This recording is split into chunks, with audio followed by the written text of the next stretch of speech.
Hey everybody, Phil Struzula from Select Software. Day 5, congrats, you made it. Hopefully this course gave you enough information to be dangerous, sort of that one-on-one foundation that you can use to build on when you move forward and learn about this stuff, talk about with your peers, talk to vendors, implement it, start to get value out of it. Wanted to end with a couple of last words of advice. Chances are you're gonna go off, you're gonna do some demos, you're going to ask your peers about, hey, what are you using? You're gonna think about, what do we want in our organization? Hopefully you're tying that stuff back to the business.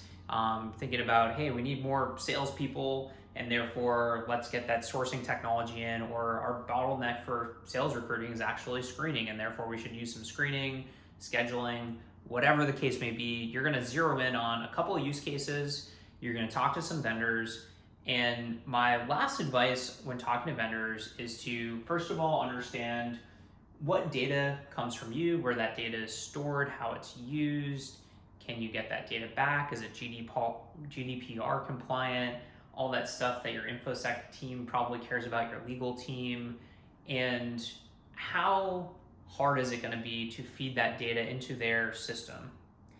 And then how quickly is that system going to learn from that data? So if this is time and this is how good the system is, a lot of these systems are going to start, they're going to provide value immediately because they have data from other companies and they know that, look, if a salesperson answers this question this way or asks this sort of question, or your internal employee asks this question, here's how to answer it. And then over time, it's going to get much better. And so what are the results that this vendor has seen?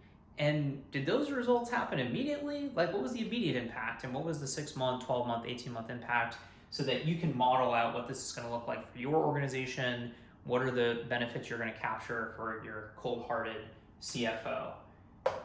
The last part here is, I guess, what I would consider safety, fail-safes.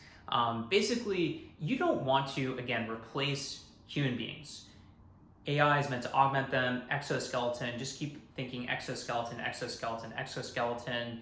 And at first, it's gonna be like the exoskeleton with the human and just the human, and they're gonna be doing the same thing, and you're gonna see what the different results are. So you're gonna have one of your sourcers source, and you're gonna have somebody with the AI source, and you're gonna make sure that the AI is actually doing a really good job.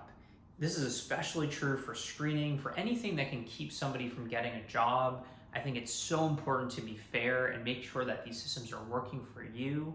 And so if you can do this in the easiest way possible with the least amount of implementation, all that stuff, obviously the better.